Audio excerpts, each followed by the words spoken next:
Buenos días, chicos y chicas. Bienvenido a nuestra tercera semana de confinamiento y por ello vamos a ver hoy nuestro tercer vídeo correspondiente a la segunda sesión de nuestra unidad 4.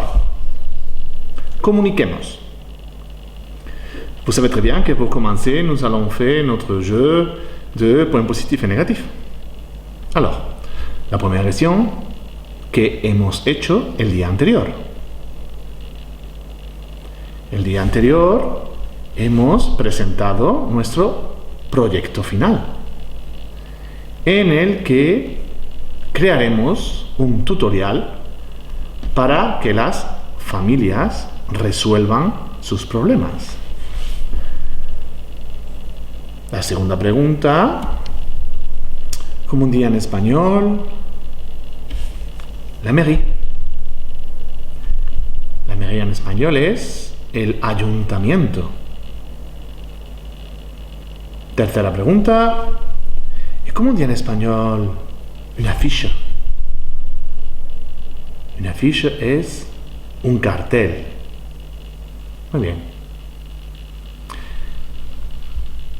Cuarta pregunta. ¿Cómo nous devons créer le présent progressif en espagnol? Le présent progressif, nous devons le former avec le verbe estar, qu'il faut conjuguer en présent de l'indicatif, et après suivi du gérondif, le gérondif du verbe.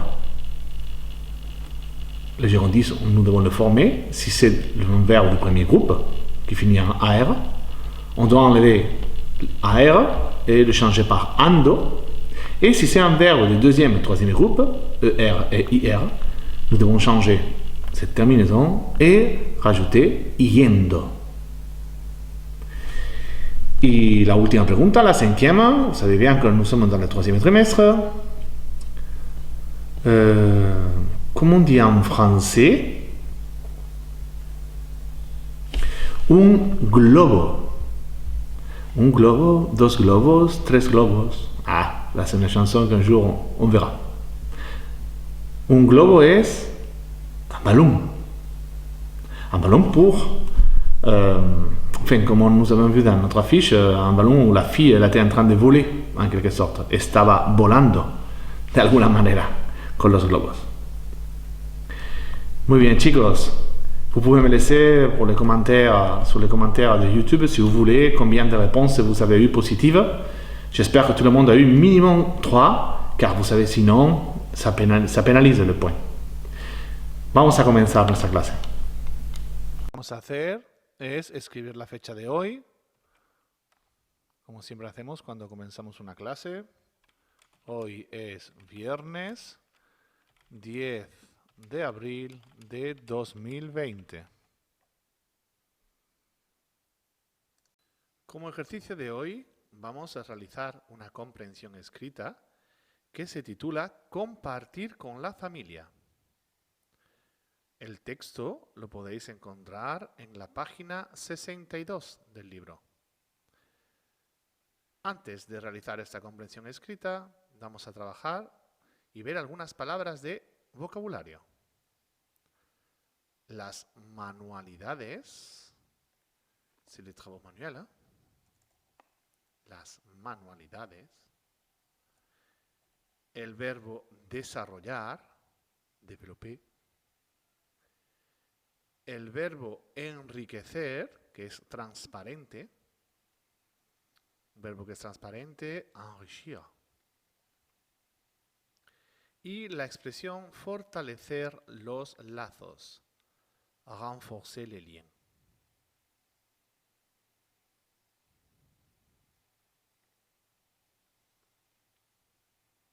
Lo primero que vamos a hacer es leer el texto.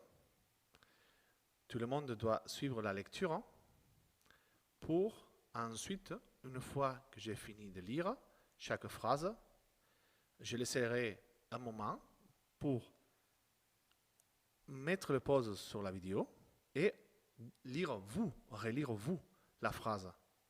Comme ça, vous allez travailler votre prononciation. Donc, chaque fois que j'ai fini une phrase, je laisse quelques secondes. Comme ça, vous pouvez stopper la vidéo et le dire en voix haute chez vous. Si vous voyez qu'il y a un mot que vous n'arrivez pas à prononcer correctement, vous pouvez le revoir et dans la vidéo, faire marche arrière dans la vidéo pour pouvoir le réécouter. Empezamos. Las actividades familiares en casa son un plan ideal para el mal tiempo y para disfrutar de unos días libres con los niños. Es importante realizar manualidades originales o colorear dibujos para que los niños expresen sus capacidades artísticas.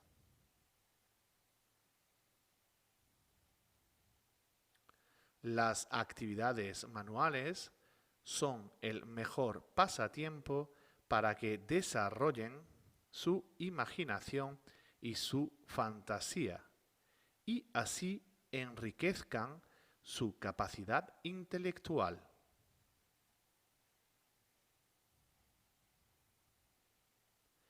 Es fundamental que los niños descubran valores como la amistad, la comprensión, la tolerancia, la paciencia, la solidaridad y el respeto.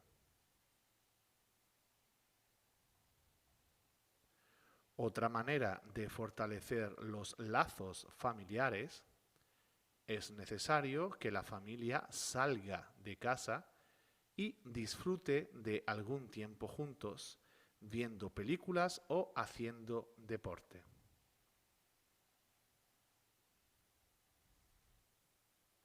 Una vez que habéis leído el texto y lo trabajado una vez más, vamos a leer las preguntas que tenéis que responder con respecto al texto. Vous savez bien que normalement on doit faire notre jeu de puntos positivos y negativos. Donc, je vous laisserai 10 minutes. Vous avez 10 minutes pour relire les textes et essayer de répondre aux questions. Et ensuite, nous allons continuer avec la correction de ces questions. Primera pregunta. ¿De qué tipo de actividades trata este texto? Tipo, on peut traduire par quel genre ou quel type.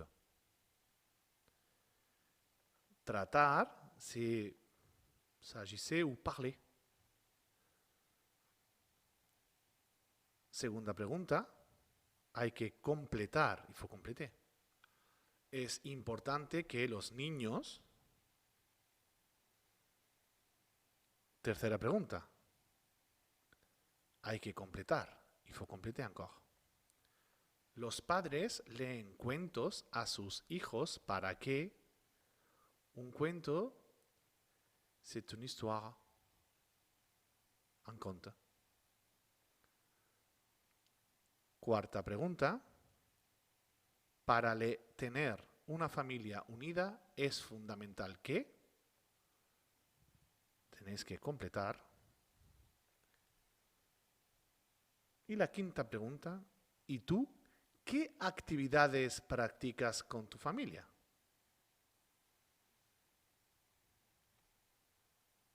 Vous avez 10 minutes. Prenez ces questions. Vous pouvez maintenant aussi appuyer sur pause dans la vidéo pour avoir les questions devant vous et avoir votre cahier, votre porte-vue et votre feuille d'exercice à côté et les textes pour répondre.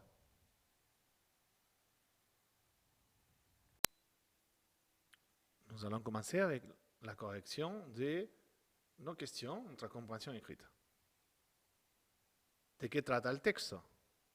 El texto trata de las actividades familiares que se pueden hacer en la casa. ¿O c'était correcto? Sí. Las actividades mencionadas son las manualidades y las actividades artísticas, ver película y hacer deporte.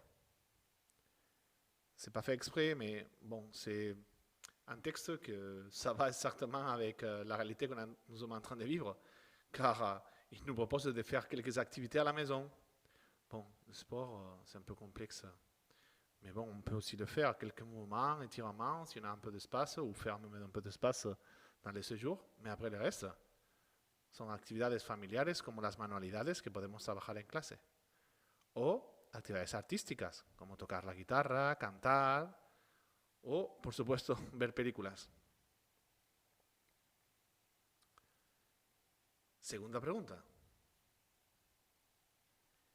Es importante que los niños realicen manualidades para que expresen sus capacidades artísticas. O, c'est aussi correcto, es importante que los niños pasen tiempo con sus padres y desarrollen valores positivos. Normalement, vous avez rempli ces questions en utilisant les textes. Regardez parce que je vous souligne déjà, je vous fais remarquer les verbes qui sont dans ces phrases parce que normalement ils sont un peu différents. Vous devez déjà voir quelques différences, quelques particularités, même s'ils sont corrects ou pas. Tercera pregunta.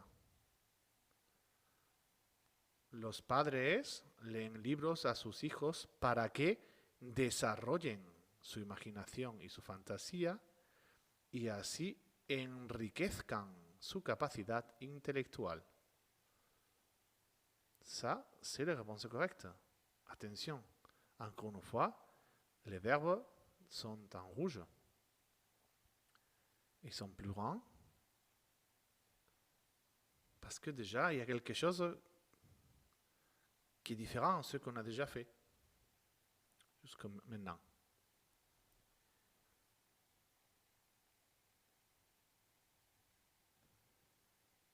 La cuarta pregunta. Es fundamental que la familia salga de casa y disfrute de algún tiempo juntos viendo películas.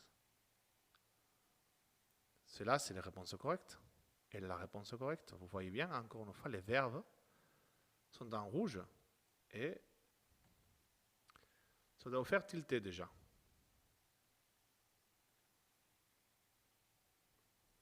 Y la última pregunta. Con mi familia solemos ver películas juntos, ensemble.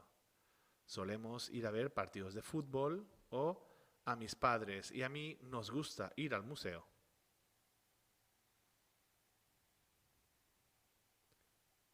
Voilà la correction.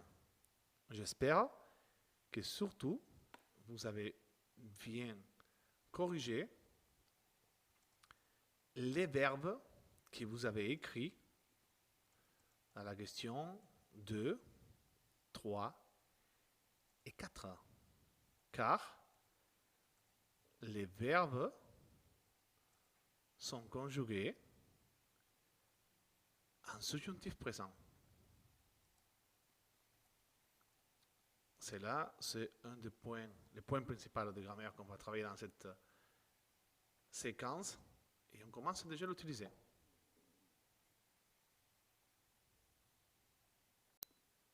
Le présent des subjonctifs en espagnol. La première chose que vous devez savoir, c'est que la plus grande majorité du temps que vous allez utiliser les subjonctifs présents en français, ces phrases-là, que vous avez bien utilisé les subjonctifs présents en français, il faudra aussi utiliser les subjonctifs présents en espagnol. Cela, ça va vous aider énormément à l'heure de comprendre et savoir utiliser les subjonctifs en espagnol. Par exemple, il faut que tu viennes. Viennes, c'est des subjonctifs en français. En espagnol, es importante que vengas. C'est exactement pareil. Pourquoi je vous montre cette première image? Parce qu'avant de rentrer dans le vif du sujet et comprendre quand est-ce que nous devons l'utiliser, la première chose que vous devez savoir, c'est que pour créer le subjonctif, pour pouvoir le conjuguer, pour le verbe régulier, il faut inverser les terminaisons. Ça, c'est la première règle. Même si pour l'instant, vous ne comprenez pas ce que je viens d'écrire, vous devez savoir que pour conjuguer le subjonctif, il faut inverser les terminaisons du présent de l'indicatif en espagnol. C'est-à-dire, en présent de l'indicatif,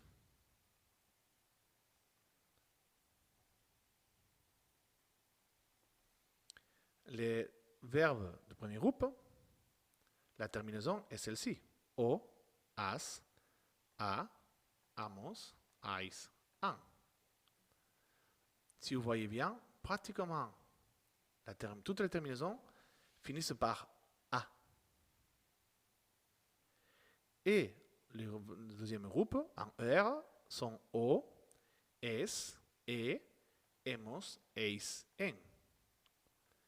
Vous voyez bien, comme la plus grande majorité, sauf toujours la première personne du singulier, qu'en présent de l'indicatif, vous savez que dans les trois groupes, ça se conjugue avec un O comme terminaison. Le deuxième groupe ici, il y a des E de partout. Et pour le troisième groupe, en présent de l'indicatif, O, es, e, imos, is, en. Vous voyez ici comment il y a beaucoup de E, plus que de I, n'est-ce pas? Mais en fait, ce qu'on va faire, c'est inverser. C'est-à-dire que en subjonctif présent, les E, au lieu d'être pour le deuxième groupe ou le troisième groupe, ils vont être pour les premiers groupes. Et les A, au lieu d'être pour les premiers groupes, pour le subjonctif présent, seront pour les deuxième et troisième groupes. De cette façon-là, en subjonctif présent, les verbes du premier groupe, nous devons le conjuguer en utilisant cette terminaison. E, es, e, hemos, eis, en. Pour les verbes du deuxième groupe, en subjonctif présent, nous devons utiliser a, as, a, amos, ais, an. Et pour le troisième groupe, pour le subjonctif présent, nous devons utiliser la même que pour le deuxième groupe. A, as, a, amos, ais, an. Attention, je vous fais tilter dans le sens où, ici, dans le subjonctif présent, la première personne au singulier perd cette caractéristique de finir toujours par O, comme dans le présent de l'indicatif. Là, ça va changer. Et si vous voyez bien, on vient d'inverser les terminaisons. Présent de l'indicatif en A pour le premier groupe, subjonctif présent en A pour le deuxième et troisième groupe. Présent de l'indicatif en E pour le deuxième et troisième groupe. Subjonctif présent, le E, c'est pour le premier groupe. Donc, on doit inverser. Les empleos de subjuntivo. ¿Cuándo tenemos que emplear el presente del subjuntivo? Il y a plusieurs utilisations. Nous, pour l'instant, on va apprendre deux. La première, c'est para expresar una obligación. Vamos a expresar una obligación. Y siempre con la preposición que. Por ejemplo, es importante que, c'est important que. Es necesario que, il faut que. Es fundamental que, c'est fondamental que. Suivi toujours de subjonctif présent. Ça, c'est la première utilisation. On exprime une obligation.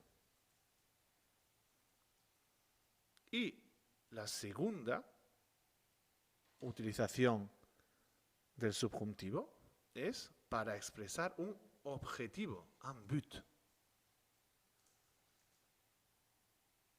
con la fórmula para qué seguido de subjuntivo presente.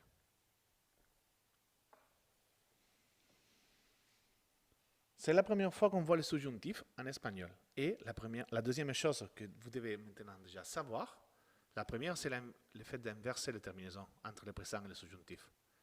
La deuxième, c'est que vous voyez qu'il y a la préposition que. Et qu'après cette préposition que, ça c'est des phrases d'amorce que j'exprime, soit en obligation, soit en but, il y a toujours le verbe en subjonctif. Il est vrai que dans ces moments-là, pour exprimer ça, après qu'il y aura un subjonctif. Mais ça, ce n'est pas toujours à 100% vrai. Il faudra, au fur et à mesure qu'on va travailler le subjonctif, mieux le comprendre et voir les particularités. Je vous dis ça, même si c'est le premier jour qu'on voit le subjonctif, parce que souvent, je vois après des erreurs que dès qu'un élève commence à écrire une expression écrite en espagnol, et il voit un que, après, il place le subjonctif. Et ce n'est pas 100% vrai. Ce que vous devez savoir, c'est ce que je veux exprimer. Si la phrase veut exprimer une obligation, alors oui, il faut utiliser le subjonctif. Mais ça ne sera pas toujours. Parce que c'est une préposition qu'on peut utiliser pour une autre chose. Voilà les deux premières utilisations du subjonctif présent en espagnol. Vous savez très bien que vous pouvez trouver tout ça sur École Directe, votre trace écrite, d'accord? Évidemment, messieurs, dames, quelle est la difficulté du subjonctif présent en espagnol? Si vous savez que l'utilisation est pratiquement la même qu'en français et que c'est tout simplement inverser les terminaisons entre le présent et le subjonctif, les problèmes sont les irréguliers. Mais ce n'est pas aussi difficile, car, comme vous savez très bien, ces irrégularités déjà dans le présent de l'indicatif, vous allez très vite comprendre comment il faudra conjuguer plusieurs verbes, surtout en subjonctif en espagnol. Quelle est la première irrégularité que vous devez connaître pour après l'appliquer à tous les verbes pour les conjuguer en subjonctif?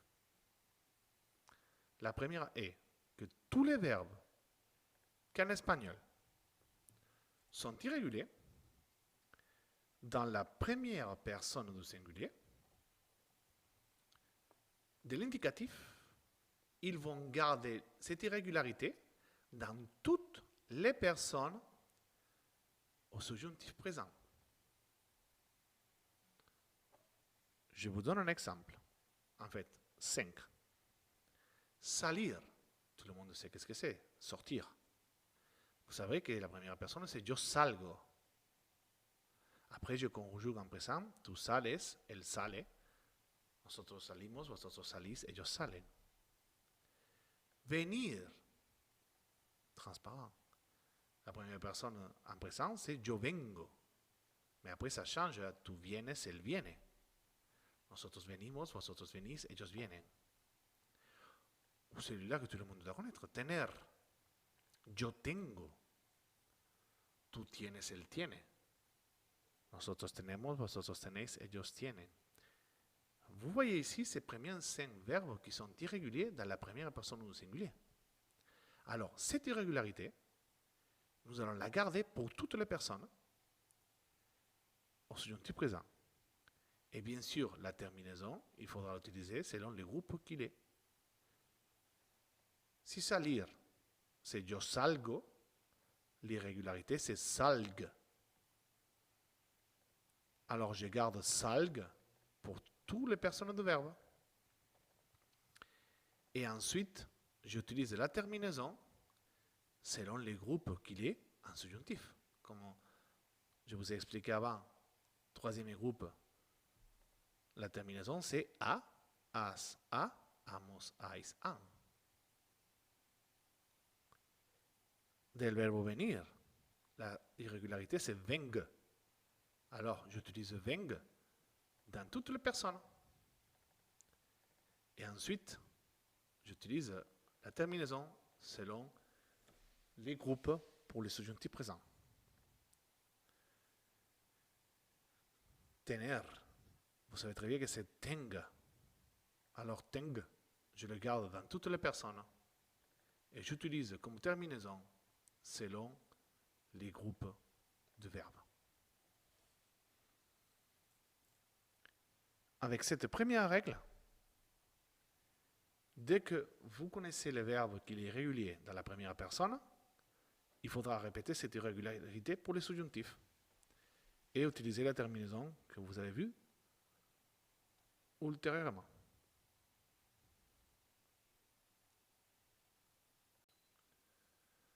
Ensuite, une autre caractéristique, ce n'est pas une irrégularité, c'est tout simplement le constat que tous les verbes en espagnol à diphtongue, ils vont garder cette irrégularité, c'est-à-dire ils vont continuer à être diphtongues pour les subjonctifs présents. Donc, comme vous savez bien, c'est des verbes à 1236. Je garde la diphtongue, mais je change la terminaison. C'est pour cela que volver, en subjonctif présent, c'est vuelva. Vuelvas, vuelva. Volvamos, volváis, vuelva. Attention, 1, 2, 3, 6. Soler, c'est suela, suelas, suela. Solamos, soláis, suelan. La diphtongue est maintenue, mais je change la terminaison. Et de soñar, sueñe, sueñes, sueñe, soñemos, soñéis, sueñen. Je garde la diphtongue, je change la terminaison.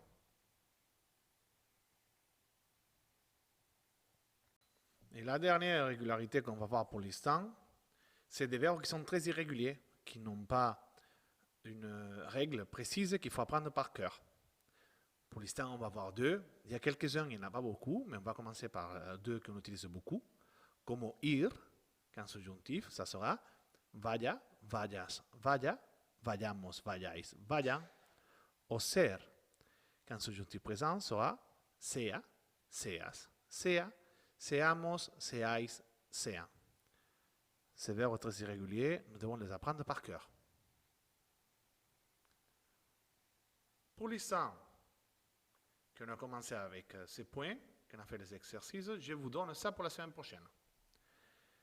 On va travailler un peu ces points et on va voir, on corrigera dans les prochaines vidéos. Para la semana que viene, ejercicios del libro, página 62, Entrénate. Attention, c'est la partie Entrénate. Je vous le montre. Il est là, d'accord? Cette partie-là, ici, Entrénate. ¿D'accord? Así pues, el 1 y el 2. Y de la página 136, el 19, el 20 y el 21. Muchas gracias, chicos y chicas. N'oubliez pas que vous trouverez tout sur École Directe. Y nos vemos la semana que viene para un siguiente vídeo y para seguir trabajando el subjuntivo. Que os vaya bien. Un abrazo, hasta luego. Adiós, adiós.